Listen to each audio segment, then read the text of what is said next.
You're standing in the grocery store checkout line on a Thursday morning, and the total comes up $340 for two people. You didn't buy steak, you bought pasta, eggs, chicken thighs, and a box of cereal that costs $8. Now, for reasons nobody has clearly explained, you pull out your phone on the drive home, and the market is up. The Dow crossed 42,000 again. Financial Twitter is calm. CNBC has a guest in a nice suit explaining why the economy is fundamentally strong.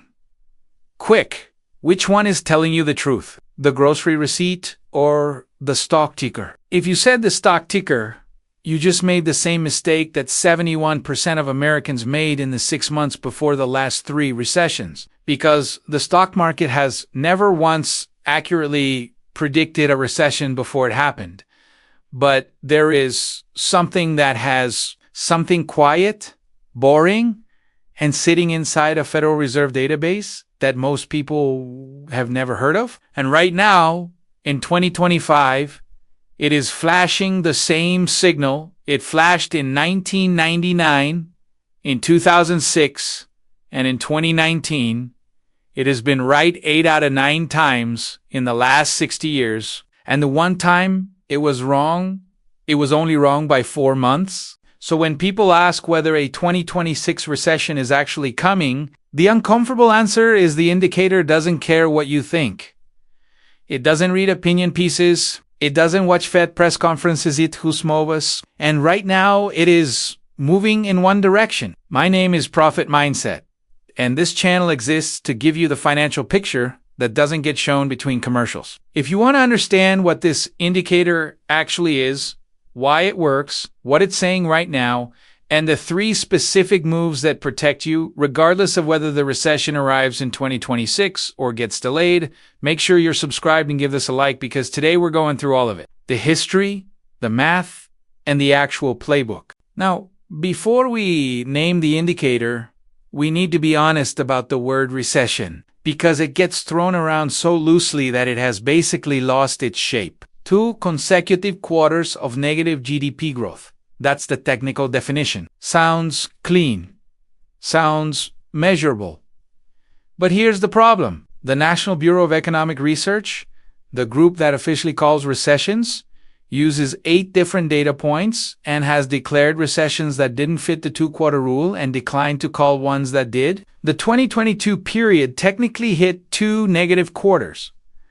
The NBER said no recession, so even the scorekeepers are working from a fuzzy rulebook.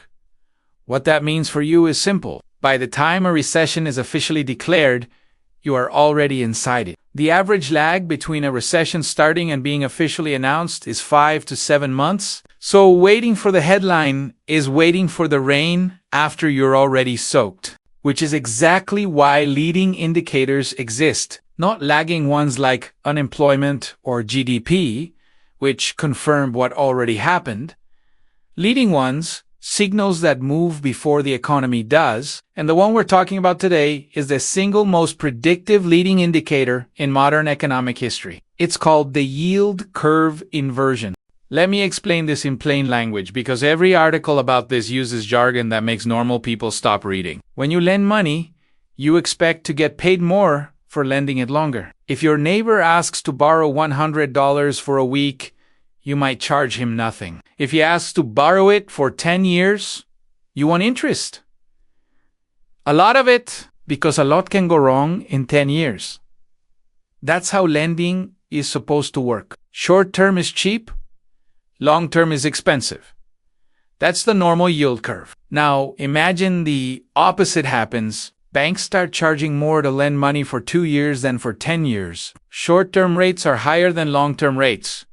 The curve flips upside down. That's called an inversion. And when the 2-year Treasury yield rises above the 10-year Treasury yield, something is deeply wrong with the economic logic of the moment. Specifically, it means bond traders, the least emotional, most data-driven participants in any financial market, are betting that the near future is riskier than the distant future. They're saying the next 2 years are scarier than the next 10, and historically, they have been right. Here's the historical record, and I want to give you the actual numbers because this channel runs on data, not vibes. The yield curve inverted before the 1969 recession, before 1973, before 1980, before 1981, before 1990, before 2001, before 2008, and before 2020.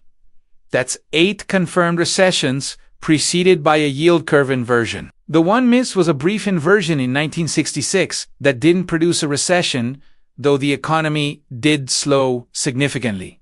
8 for 9 over 60 years. Now here's what nobody in the financial media is saying loudly enough. The yield curve inverted in July 2022.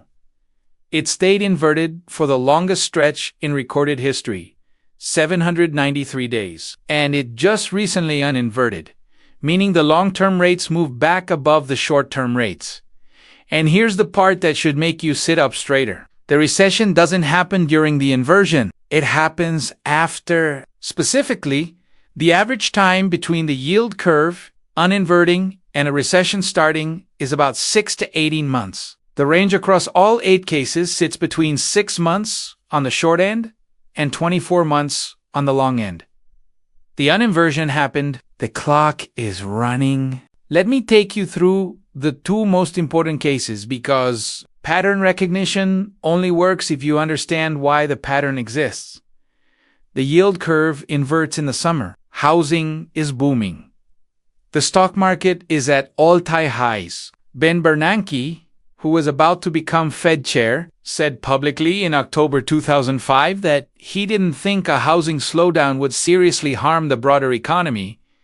By 2007, the cracks were visible. By 2008, it was a global financial crisis. The curve gnew 80 months before the headlines did. The yield curve inverts in March. The economy looks strong on the surface. Unemployment is at a 50-year low. The market is up. Then in February 2020, the recession officially begins. Yes, COVID accelerated it. But the NBER confirmed the recession had structural origins that preceded the pandemic. The curve had already warned. Now look at 2022 to 2025. Longest inversion in history. 793 days. The market spent that entire period debating whether this time was different, whether the inversion was a false signal, whether quantitative easing had broken the model. And now the inversion has ended, and the 6 to 18-month window has opened, which puts the highest probability zone squarely in 2026. Now, the honest thing to say here is this indicator is not a crystal ball. It tells you a storm is likely. It does not tell you exactly when it lands, how severe it will be, or which sectors get hit hardest. The 2020 recession lasted 2 months, technically, the shortest on record. The 2008 one lasted 18 months and took a decade to fully recover from. Same signal. Very different outcomes. What it does tell you is that this is not the time to be financially asleep. And there are specific things that happen to people who are financially asleep when a recession arrives that are completely avoidable if you're not. Actually, real quick, be honest with me in the comments. Did you know about the yield curve inversion before this video? I'm genuinely curious how many people watching this had already seen this signal versus hearing it here for the first time, because the awareness gap on this is honestly shocking. Here's what a recession actually does to people's financial lives. Not in the aggregate, but specifically, during the 2008 recession, the median American household lost 39% of their net worth.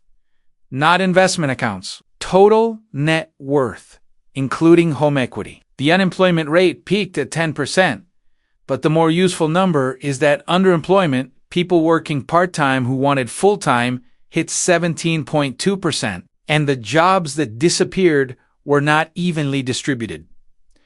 Construction lost 2.2 million jobs. Finance lost 500,000. Retail lost 1.2 million. During the 2020 recession, 22 million jobs vanished in 8 weeks. the fastest collapse in American labor history. The people who had 3 to 6 months of emergency savings were inconvenienced. The people who had 2 weeks of savings were devastated. That gap between inconvenienced and devastated is entirely determined before the recession starts. And here's the part that's genuinely maddening. The average American right now has $8,000 in savings. The average American monthly expense is just over $5,000. That's a 6-week runway. 6 weeks. The yield curve is telling you a storm might be 6 to 18 months out, and most people have 6 weeks of umbrella. So what do you actually do? And I want to be precise here because most recession prep content gives you advice. So general, it's useless. Save more money. Thanks.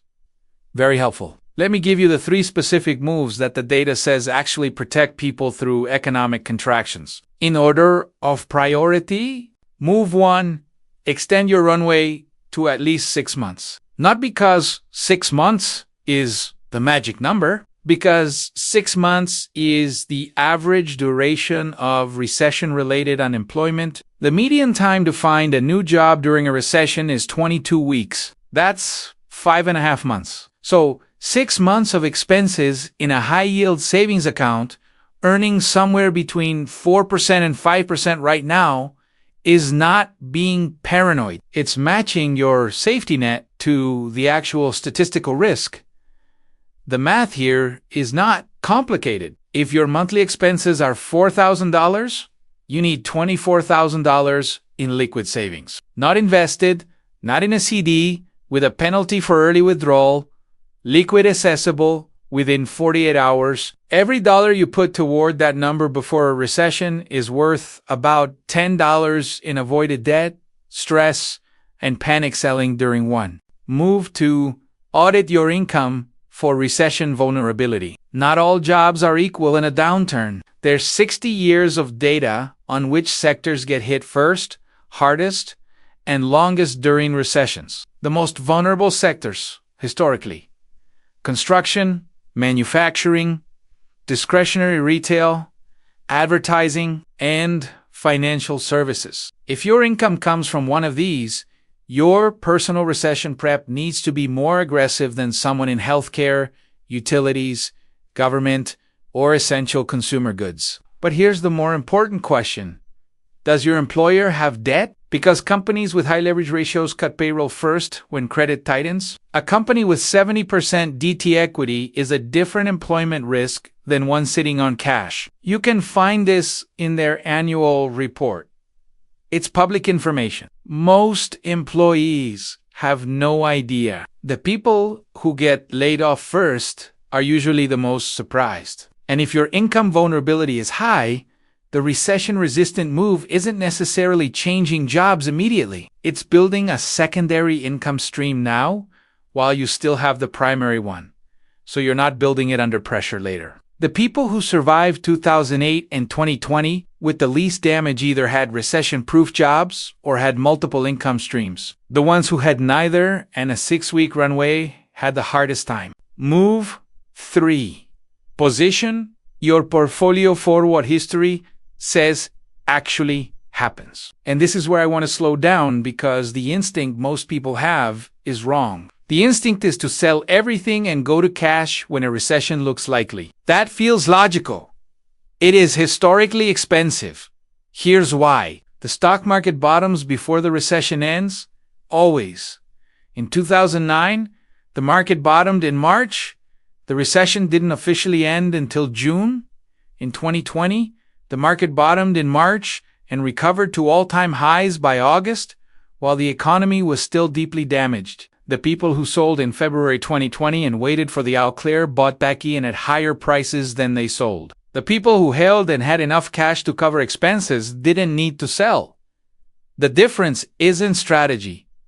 It's liquidity. If you have 6 months of expenses in cash, your investment portfolio doesn't need to be your emergency fund. It can just be your investment portfolio. What the data does support is tilting toward sectors that historically outperform during recessions: consumer staples, healthcare, utilities, and dividend-paying stocks. Not because they go up during recessions, Most of them don't, but because they go down less and recover faster. And in a recession portfolio, not losing 40% when the market loses 50% is a win. Now, I want to do something most financial content doesn't, which is give you the honest counterargument, because if this were simple, everyone would already be positioned for it. There are serious economists who think 2026 will not be a recession year.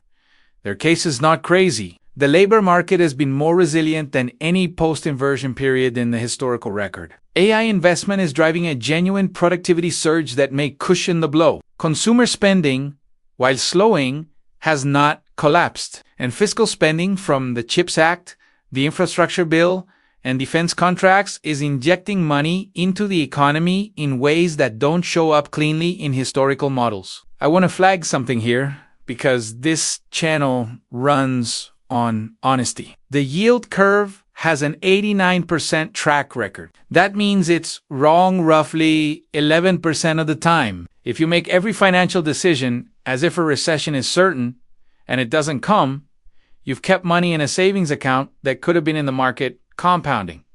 The opportunity cost of overpreparation is real. The framing I think is most useful is this: you're not preparing for a recession.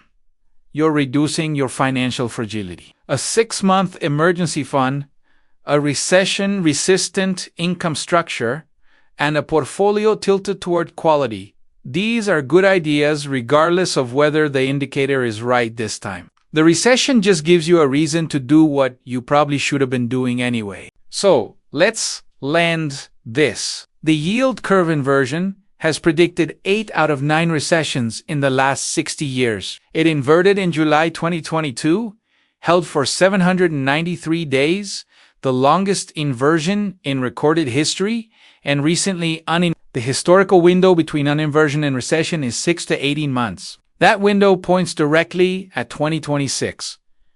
The 3 moves that protect you: extend your cash runway to 6 months of expenses in a high-yield savings account. Audit your income for sector vulnerability and build a secondary stream now, not later. And position your portfolio toward quality and recession-resistant sectors without panic selling, because the market bottoms before the recession ends. And the most important thing I can leave you with is this: the people who get hurt most in recessions are not the ones with the least money. They're the ones with the least preparation time. The indicator is giving you preparation time right now. The grocery receipt and the stock ticker are sending you different messages. The indicator has been deciding which one is right for 60 years. I know which one I'm listening to. If you want the full recession prep checklist, I put together a free one covering every step in order: the exact savings targets, the income audit questions, and the portfolio allocation breakdown. Link is in the description. No course, no pitch, just the checklist. And if this video gave you something useful, you'll probably want to watch my video on the 3 financial mistakes that leave people broke even on a 6-figure salary. It's right here. Let me know in the comments, what's your current emergency fund runway? 1 month, 3 months, 6 months, or 0? I read every comment, and I'm curious how prepared this audience actually is compared to the national average. Thanks for being here. Let's stay ahead of this. Peace.